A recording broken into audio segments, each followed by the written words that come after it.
Ну что, дамы и господа, как вам нравится эпидемия сиквелов, приквелов и спин-оффов, заразившая в начале 21 века не только Голливуд, но и игровую индустрию? Если судить по кассовым сборам современных медиапродуктов, то очень даже нравится. Впрочем, всем известно, что подавляющее большинство просто пытается вскочить на непрерывно уходящий хайп-трейн, и только настоящие геймеры, вроде нас с вами, живо интересуются происходящим в их любимой индустрии.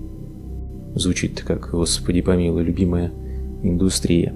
Надо признаться, что я сам был когда-то поклонником постмодерна, когда все новое является синтезом старого. Да только вот в наше время это уже какой-то, извините, постмодернизм, когда все новое является трижды переваренным, сожранным и заново произведенным продуктом. Крупные игровые студии практически никогда не пытаются экспериментировать с новыми тайтлами, несмотря на то, что успех новой игры никак не связан с тем, новый у нее тайтл или хорошо знакомый. А все потому, что у каждого старого тайтла есть какая-никакая преданная аудитория, так сказать, фан-база, и эта фан-база гарантированно купит новый продукт, чтобы потом на камеру ломать диски, орать в Твиттере и рейдить оценку игры на Метакритике. Но самое смешное, что издателю на это глубоко плевать, ведь ты, мой маленький фанат, уже заплатил за игру. Я предлагаю с этим покончить раз и навсегда, причем отказаться не только от предзаказов. Людям, которые делают предзаказы в 2024-м, только эвтаназия поможет. Но и в принципе отказаться от покупки игр на релизе. Предвижу возражение в стиле «да ты поехавший, если никто не будет покупать игры на релизе, индустрия закончится». Спокойно, ребята, нас, настоящих геймеров, довольно мало. В мире куда больше васянов, которые приходят с завода и запускают новую игру на хайпе. О том, что тут в Ютубе и Твиттере обсуждается, они ни сном, ни духом. Все будет хорошо. При этом у нас есть как минимум 3 довольно веские причины для того, чтобы перенести свой игровой экспириенс на неопределенный срок. Первое. Цена оборудования. Все вы, конечно, знаете, что такое чип. Мировое повышение цен на полупроводники началось в 2018 вместе с началом технологической войны США с Китаем, но тогда никто этого особо не заметил. В том же году крупнейший тайваньский производитель чипов повысил цены на свою продукцию, а потом начался ковид, и все мы знаем, что устроили люди, массово сидящие по домам. Начали скупать электронную продукцию разнообразных форм и размеров, что вызвало новое повышение цен.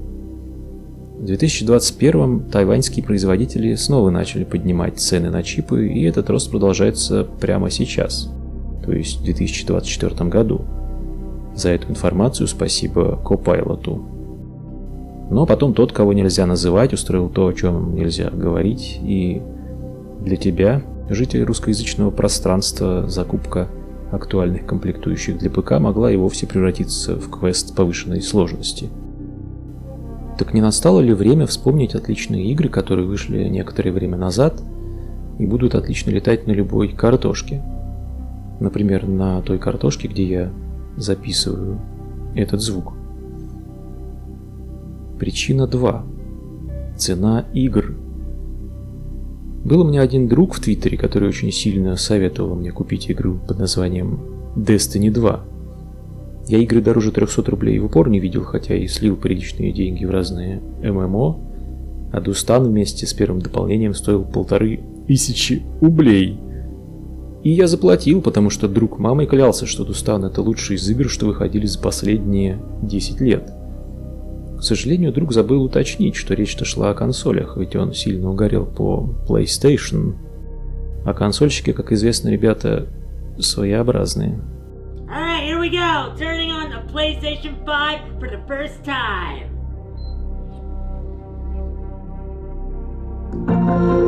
What the hell? Ладно, давайте не будем тут никого оскорблять, унижать. Мы тут все, полагаю, толерантные к чужим извращениям. Хочу просто сказать, что господа, которые предпочитают ту или иную консоль, катастрофически ограничены в выборе игр, а потому им особо не с чем сравнить. Сегодня уже никто не побежит яростно в комментарии перечислять все 20 тайтлов, доступные на актуальном поколении PlayStation по цене, космолета. А в те времена консольные войны были в разгаре, и мой товарищ прям бесился каждый раз, когда я сообщал ему, что Дустан за 1500 ублей. Игра, конечно, хорошая, но ни в какое сравнение не идет с абсолютно бесплатным Warframe. Бесился он потому, что Warframe бесплатный, а значит, по умолчанию... Дерьмо. Отрицание – самая обычная из человеческих реакций. Ну, а потом-то все знают, что случилось. Базовая версия Дустана очень быстро стала бесплатной, и деньги я выкинул совершенно зря. И друга у меня больше нет. Вывод – никогда не слушайте консольщиков. А вот в случаях с такими играми, как основная кампания StarCraft 2, Skyrim, GTA 5, Outer Worlds, Ghost Runner, Guardians of the Galaxy, Elite Dangerous и многими-многими другими, я никого не слушал и забрал их совершенно бесплатно, там, где их раздавали, преимущественно в EGS. Потому что я подождал. Ну а те игры, которые бесплатно не раздают, вы можете взять буквально за бесценок. Сколько там стоил третий Ведьмак на выходе? 3-5 тысяч рублей. Я купил его на рождественской распродаже в Steam за 350. Сейчас мне, конечно, возразят, что любую игру можно найти в магазине торрента, и платить за нее вовсе не обязательно. Однако лично я последний раз сыграл в пиратскую игру, когда вышла вторая часть Дохлого Пробела, то есть в 2011 году. И, очень хотелось поиграть на релизе. Потом я все равно купил всю трилогию Dead Space со всеми дополнениями и больше пиратские игры не трогал. Не потому что миллионер, а потому что хочу иметь качественный сервис, еще из-за какого-то странного, знаете, чувства принадлежности к цивилизации. Ну то есть люди сидели, старались, сделали своей работой твои развлечения. Ты получаешь удовольствие от игры, отдыхаешь, а кинуть копейку в разработчика тебе религия не позволяет. Некрасиво, однако считаю, что пиратство все же допустимо в некоторых случаях, например, если оригинальную игру больше невозможно легально купить, если дистрибьютор ведет себя совсем уже как мудак, и это тебя лично до глубины души оскорбляет. Ну или ты, к примеру, инвалид. Также тут можно возразить, что все мои рассуждения насчет цены касаются одиночных игр, а в ММО надо играть прямо сейчас, пока там максимальный хайп и максимальный онлайн. Это верно, сервера через какое-то время могут просто закрыть, но не спеши, подумай. А тебе точно нужно играть в игру, сервера которой через 3 года уже закроют. Вот прям точно. А ты знаешь, что сервера вторых и третьих героев до сих пор активны? Как и сервера Quake 1 и 2, выпущенных в 96-м и 97-м соответственно, не говоря уже о первом StarCraft'е. Но об этом в следующей части. Причина 3. Проверка временем.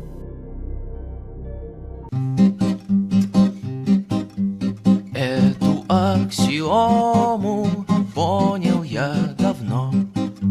Раньше было лучше, а теперь... Нет, конечно же нет. Это ироничная песенка. Раньше не было лучше. Здесь работает широко известное когнитивное искажение под названием «ошибка выжившего». О нем уже только ленивый на ютубе не рассказал, но в 2 словах. Если какой-то миллиардер говорит, что бросил институт и пошел зарабатывать, это не значит, что тебе нужно бросить институт, потому что людей, бросивших институт, много, а миллиардеров мало. Применительно к теме видеоигр это означает, что в 2005 году, например, вышло много хороших игр, и одновременно с ними вышли завалы разного шлака, о котором никто сегодня не вспоминает, просто потому что почти никто в него не играл. Плохие игры, вышедшие в 2005 году, не прошли проверку временем, и о них никто не вспоминает, но у многих из-за этого Ощущение, что в 2005 выходили только хорошие игры, не то что сейчас. Это, кстати, касается кино и музыки, да, и жизни в целом. Например, довольно часто можно слышать, что в Советском-то Союзе умели вещи делать не то, что сейчас. Вот перед вами 2 приемника. Вот это «Океан». Это примерно 1978 год. А вот это ВФ-214. Он, кстати говоря, тоже работает. Вот. О. А это 1985 год. Видите, все на ходу. К чему я все это веду? Я знаю, что большинство из вас, ребята, торопятся купить хайповую игру или посмотреть очередную серию сериала, потому что не может дождаться возможности обсудить все это у себя в классе, или там в офисе, или где вы обсуждаете сериалы и игры. Я это не понимаю, мне это не интересно. Вот мне лично это не интересно, за других сказать не могу. Дело в том, что мои вкусы всегда были довольно специфичны, а потому мое личное мнение – это сугубо мое мнение, и для его формирования другие люди мне только мешают. За исключением некоторых ютуберов, которые в теме разбираются и могут на какие-то интересные аспекты указать. Однако, глядя на список игровых релизов 2024 года, вы не получите ни малейшего понимания, какие из этих игр стоят вашего внимания, а главное, ваших денег. Между тем, глядя на список игр 2014, на этот вопрос я могу ответить довольно точно. Вот эти вышли хорошими, а вон те не стоят пластика, на котором напечатаны.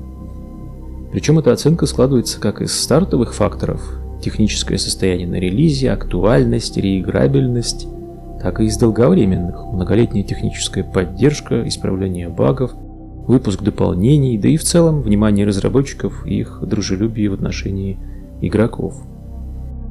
Ничего из этого на релизе толком оценить не получится, потому что из оценок вы будете видеть только релизные трейлеры, дружелюбные стримы на топовом железе, и оценки игровых журналистов разной степени чемодановости, которые на последнем издыхании пытаются одновременно бороться с капитализмом и отлизывать максимально крупному капиталу ради получения игровых ключей. Парадокс, который никогда не перестанет меня изумлять. А если вы посмотрите в прошлое и оцените, так сказать, ретроспективу, то сможете увидеть там только хорошие игры. Таким образом, типичная ошибка выжившего будет уже работать на вас. Наиболее подходящий пример можно взять, уж извините, из кинематографа. Вы слышали когда-нибудь о фильме «Облачный атлас» 2012 года? Думаю, многие слышали, а кое-кто даже смотрел. Во время выхода эту эпическую постановку забросали премиями и позитивными оценками.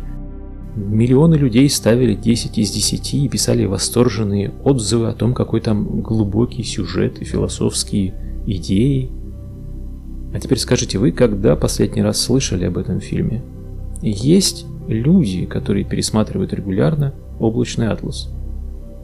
Думаю, таких немного, потому что «Облачный атлас» — это крайне переоцененный второсортный проходняк, никому нахрен не нужный в 2024 году.